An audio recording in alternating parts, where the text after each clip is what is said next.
In this video, we will understand distance and displacement. So what do you mean by distance? देखो distance को हम path length भी बोलते हैं, right? So distance देखो क्या होता है? The length of actual path traversed by the object in the given time, right? Here's a word है traverse means कि travel होता है इसका मतलब, right?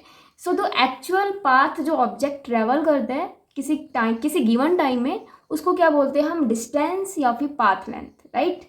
देखो डिस्टेंस जो है एक स्केलर क्वांटिटी होती है because it has only magnitude and there is no direction, right?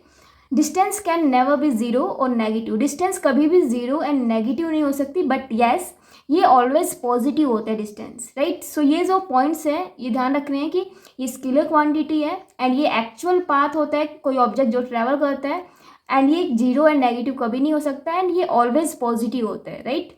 And देखो here we can also define distance as to how much ground an object has covered despite its starting or ending point, कि कोई भी object कितना ground travel करता है, right? And इस depend नहीं करता कि वो स्टार्टिंग पॉइंट क्या है एंड एंडिंग पॉइंट क्या है, क्लियर? जस्ट जितना ग्राउंड उस ऑब्जेक्ट ने ट्रेवल किया है उसको हम बोलते हैं एक्चुअल पाथ लेंथ या फिर distance and path length, right?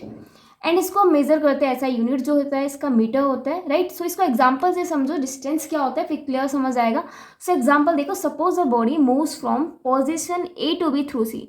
किसी बॉडी को ए से बी तक जाना है तो उसने जो पाथ जो उसने चूज किया है सी पॉइंट्स, राइट? मतलब कि ए से वो पहले सी पे जाएगा, देन सी से बी पे जाएगा, तब जाके वो बी पे पहुंचेगा, ए से बी, राइट? मतलब कि डायरेक्टली वो ए से बी तक ऐसे नहीं जा रहा, वो कैसे जा रहा है कि ए से पहले सी पे जा रहा है एंड सी से बी। तो इस बॉडी ने जो एक्चुअल पाथ कैसे कवर किया है, यहाँ से ए से सी तक गया, राइट? ये 4 मीटर एंड देन अगेन सी से बी तक उसने 3 मीटर ट्रेवल किया है, राइट? सो यहाँ पे एक्चुअल पाथ जो होगा बॉडी का ए बी किसके इक्वल होगा? ए सी जो कि 4 मीटर मैंने सपोज किया था and C B 3 metre. So total जो इसने पाथ एक्चुअल पाथ जो ट्रेवल किया इस ऑब्जेक्ट ने 7 metre, right? This is the path length and or we can say distance, right? Now another example है, if an object goes once round a circle of radius r in time t। अगर कोई object suppose करो कि एक circular round ले रहा है, right? That means कि ए से बी, बी से सी एंड सी से डी एंड डी से ए, राइट? सो ये जो कंप्लीट सर्कल जो कंप्लीट कर रहा है आर रेडियस के लिए, सो यहाँ पे इसका लेंथ जो क्या होता है इस सर्कल का, सर्कमफ्रेंस, राइट? इस सर्कमफ्रेंस को हम लेंथ बोलते हैं। सो यहाँ पे कितना हुआ लेंथ, एक्चुअल लेंथ इस सर्कल का 2 पाई आर। सो यहाँ पे पाथ लेंथ इस सर्कल के लिए क्या होगा? 2 पाई आर, राइट? नेक्स्ट देखो डिस्प्लेसमेंट क्या होता है, it is the shortest distance between the two position of the object and its direction is from initial to final position of the object, right? इसका मतलब क्या हुआ कि अगर किसी ऑब्जेक्ट ने अपना पोजीशन चेंज किया है, राइट? सो उस पोजीशन का जो शॉर्टेस्ट डिस्टेंस होता है ना इनिशियल से फाइनल तक, राइट? सो शॉर्टेस्ट डिस्टेंस को यहाँ पे क्या बोला जाता है? Displacement, right? इसको आगे हम एग्जांपल से समझेंगे। नाउ देखो, it is the difference between the final and initial position of the object in a given time. अगर मैथमेटिकली समझे तो ये डिफरेंस होता है किसका? Final position minus initial position का, right? And displacement is a vector quantity because it has magnitude as well as direction, right? And it can be positive, zero और negative. देखो डिस्प्लेसमेंट यहाँ पे पॉजिटिव भी हो सकता है किसी ऑब्जेक्ट के लिए, जीरो भी हो सकता है, नेगेटिव भी हो सकता है। बट अगर डिस्टेंस में क्या था कि ऑलवेज पॉजिटिव होना चाहिए डिस्टेंस, राइट? पॉजिटिव होता है distance always, and displacement zero, positive, negative कुछ भी हो सकता है, right? And the magnitude of the displacement may or may not be equal to the path length. यहाँ पे डिस्प्लेसमेंट का मैग्नीट्यूड जो बोला है पाथ लेंथ के इक्वल हो भी सकता है एंड इक्वल नहीं भी हो सकता है, जरूरी नहीं है कि वो पाथ लेंथ के इक्वल हो, राइट? एंड यहाँ पे देखो एग्जांपल देखो, consider the motion of a car along a straight line. यहाँ पे किसी कार का मोशन है एक स्ट्रेट लाइन के अलोंग। सो यहाँ पे मैंने एक स्ट्रेट लाइन ड्रॉ किया एंड यहाँ पे कोऑर्डिनेट एक्सिस मैंने ड्रॉ किया, राइट? सो सपोज करो कि जो कार है ओ से पी पॉइंट तक ट्रेवल करके गई, राइट? अगर कोई यहाँ पे व्हीकल्स या फिर कार ओ से पी पॉइंट तक गई, राइट? पहले मैं इसके डिस्टेंस की बात करूं, डिस्टेंस ओ टू पी कितना होगा? एक्चुअल पाथ लेंथ होगा कि ओ से पी तक कितना ट्रेवल किया है, तो कितना आएगा? 360 मीटर। बट यही मैं डिस्प्लेसमेंट की बात करूंगी ओ से पी तक, तो डिस्प्लेसमेंट क्या होगा? डिस्प्लेसमेंट क्या होगा? Final minus initial, right? Final position minus initial, तो यहाँ पे फाइनल क्या है 360 एंड इनिशियल पोजीशन क्या था 0, तो यहाँ पे जो डिस्प्लेसमेंट आया है 360 मीटर, राइट। सो यहाँ पे देखो जो डिस्टेंस मतलब कि पाथ लेंथ जो आया है 360 मीटर, यही ओ से पी तक जाने के लिए, एंड यही ओ से पी तक के लिए जो डिस्प्लेसमेंट आया है 360 मीटर। सो यहाँ पे मैंने एक पॉइंट बोला था कि the magnitude of the displacement may or may not be equal to the path length, कि पाथ लेंथ के इक्वल डिस्प्लेसमेंट का मैग्नीट्यूड हो भी सकता है नहीं भी, बट यहाँ पे जो मैंने एग्जाम्पल लिया था, यहाँ पे जो डिस्प्लेसमेंट है, डिस्प्लेसमेंट का जो मैग्नीट्यूड 360 मीटर आया है, ये पाथ लेंथ के इक्वल है, राइट।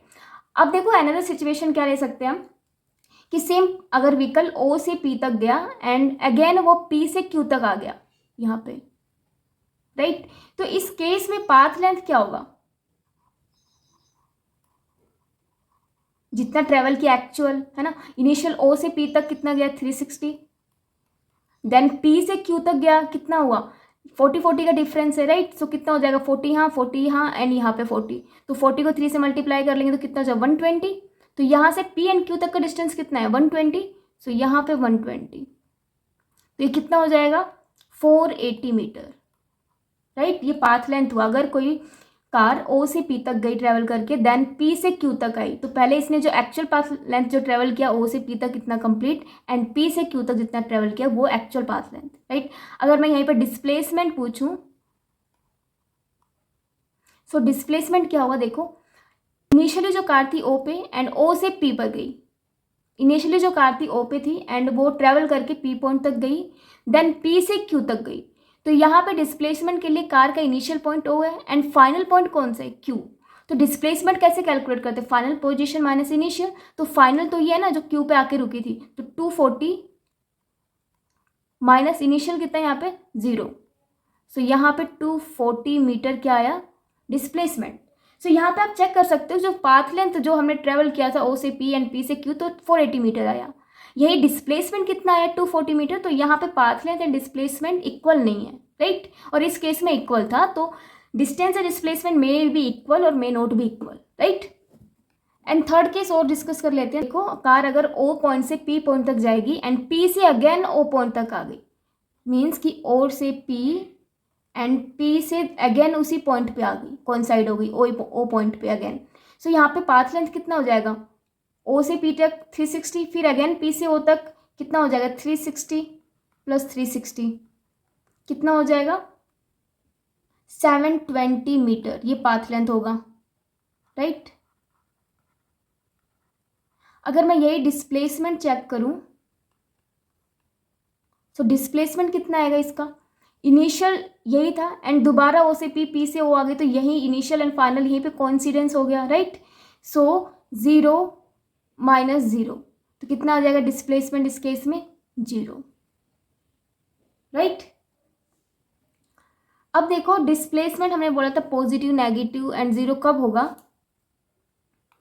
यस यहाँ पे देखो डिस्प्लेसमेंट डेल एक्स x2, यहाँ पे मैं फाइनल डिनोट कर देती हूँ, ये इनिशियल, राइट। अगर ये फाइनल पोजीशन ग्रेटर देन हुआ इनिशियल से, सो यहाँ पे डिस्प्लेसमेंट क्या होगा, डिस्प्लेसमेंट यहाँ पे पॉजिटिव होगा, राइट। अगर यही जो फाइनल पोजीशन जो है लेस देन हुआ किससे, इनिशियल से, तो यहाँ पे डिस्प्लेसमेंट क्या होगा, नेगेटिव डिस्प्लेसमेंट। अगर ये फाइनल एंड इनिशियल दोनों इक्वल हो गए, सो यहाँ पे डिस्प्लेसमेंट क्या हो जाएगा 0, राइट।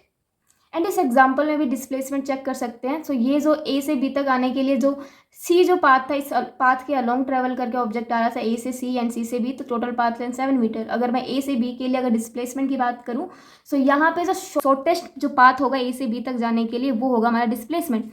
सो यहाँ पे जो शॉर्टेस्ट पाथ होगा ए से बी तक जाने के लिए ये होगा, राइट। सो ये जो पाथ होगा ए से बी तक जाने के लिए इसको हम बोलेंगे डिस्प्लेसमेंट, राइट। एंड डिस्प्लेसमेंट का ऑलवेज हमें डायरेक्शन होता है, राइट।